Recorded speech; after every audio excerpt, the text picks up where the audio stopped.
बगल में पवन नहीं था।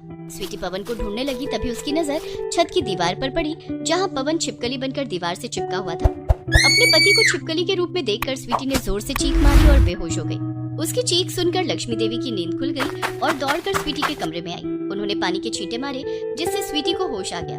क्या बात है स्वीटी बहू, तुम चीखी क्यों? वहाँ पवन छिपकली। क्या पवन छत की दीवार पर? तुम कहना क्या चाहती हो? तभी स्वीटी ने देखा कि पवन तो उसके बगल में बैठा हुआ है और हैरानी से उसकी ओर देख रहा है। माँ जी, पवन एक छिपकली है। मैंने पवन को छत की दीवार पर देखा।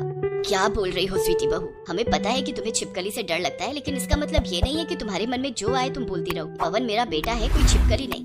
स्वीटी को डांटकर लक्ष्मी देवी गुस्से में वहाँ से चली जाती है, लेकिन स्वीटी को अब पवन के साथ एक कमरे में रहना मुश्किल लग रहा था। पवन ने स्वीटी को समझाने की कोशिश की। स्वीटी, मैं तुम्हारा पति पवन हूँ।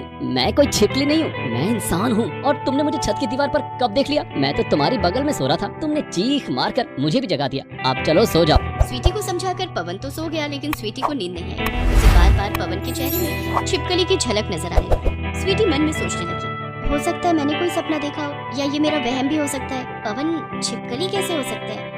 खुद को समझाकर स्वीटी भी सोने की कोशिश करने लगी। काफी देर के बाद उसे नींद आई, लेकिन स्वीटी की ये परेशानी दिन पर दिन बढ़ती जा रही थी।